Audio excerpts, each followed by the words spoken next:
Let's talk about automation, because when humans are removed from things, when we're replaced by robots, when algorithms dictate the future trajectory of society, then we don't have any humanity anymore, and we don't have our freedom that we have. And now we don't. We've got the algorithms in place right now that are going to govern us indefinitely in the future. And they don't like conservatives, and they don't like people who are opposed to globalism. And they don't like the genuinely woke contingent. I was just on the phone to NatWest, had some fraudulent transactions on my account from someone paying for Uber and testing the credit card to see whether it was active. And, their early warning system, luckily, flagged it. In that case, it was absolutely correct. But when I was going through to them to speak about the transactions and they were actually reading the transactions to me, it was an automated service.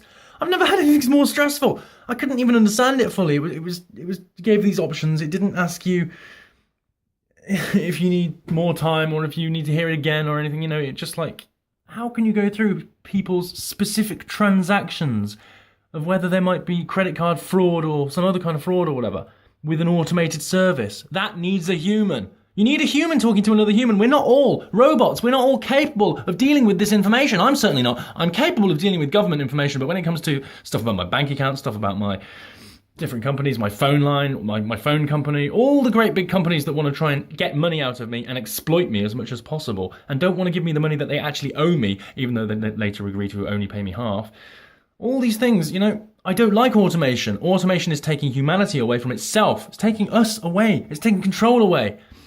I've hated it even in the early days of phones when you're just on the phone, you're speaking to an automated service. Like, can I speak to a human, please? And it doesn't now tell you press 1, press 4 if you want to stay on the phone and talk to an actual human being. It doesn't tell you that, does it? Funny that.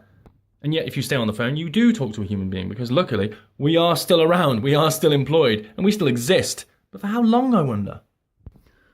Warfare is now conducted through automation. People with controllers over the other side of the world are operating drones like that. It's a joystick operating a video game. And they're literally having fun doing it, as the leaks of Collateral Murder, that movie by Julian Assange, by Bradley Manning, actually, the movie when he was went to jail for. That movie showed the malfeasance of the American government in the Libya war and the drones and the blasé, carefree attitude of drone attacks and strikes and bombing innocent people and killing them, and they treat it like it's a video game. So it revealed the danger of automation. And automation itself, not only when there's humans controlling it, obviously it's not automated, although it is an unmanned vehicle, so it technically is automated. But when there's complete automation, when there's killer robots, the UN have had meetings, or they tried to have meetings, to block their invention, but they're already being invented in the black market, and certain countries will have them, no doubt, because they're too useful. They go from target to target, bouncing around, killing everything in sight.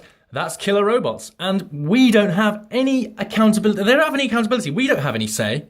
If they kill us, if they kill our family and they kill everyone else, well, who's going to get any justice from that?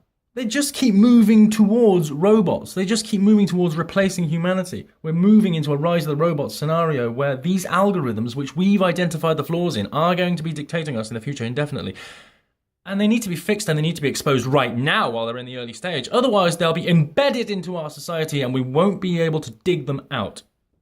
Because so far, these algorithms that are used, the algorithms that will be used, violate our human rights.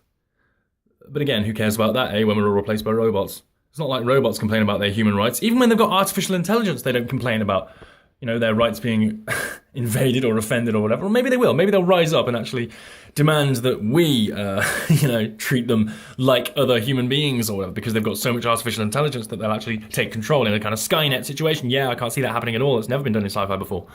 Automation may seem convenient, but it's the enemy of mankind. Just how convenience foods was the enemy of mankind, because we don't actually get the nutrients that we're required now. We don't get the minerals and vitamins that we need. And vegans certainly don't, because plants only take up 9 minerals and we need 60 a day. Basically, automation is taking humanity away from itself. It's taking us away. And our focus on, the phone, on apps, on things like Twitter in particular, is completely scrambling our brains and reprogramming and rewiring us in the same way that a meth addict who's released too much dopamine in their brain and their pathways close off to protect the dopamine that's left. It's exactly like that. Their brain is transforming to adapt to the new situation, to adapt to Twitter. And these new Twitter humans, which are going to be paranoid, drug addict individual type things with dopamine overdoses all the time. These pious spoilsports think that they govern society because the algorithms dictate society and Twitter dictates the news. Well, they do for now. They govern society and dictate for society for now. But I wonder how long these individuals can last on Twitter and still keep their humanity and still keep their sanity. Because Twitter has been expertly scientifically designed to scramble our biological systems. The never-ending stream of tweets literally never ends, so you focus your attention on it all the time. And when you read a tweet, oh, that's terrible, you have an emotional response, then you read another tweet, oh, that's wonderful, you have an emotional response, then you read another tweet, oh, that's awful, you have an emotional response, then you read another tweet, oh, that's wonderful, and you have another emotional response, like a yo-yo! And humans weren't meant to have those emotional responses one after another. That much dopamine being released in the brain, that much serotonin, that much confusion in the general system of neurotransmitters wasn't meant to come about. And it's that's reprogramming people's brains.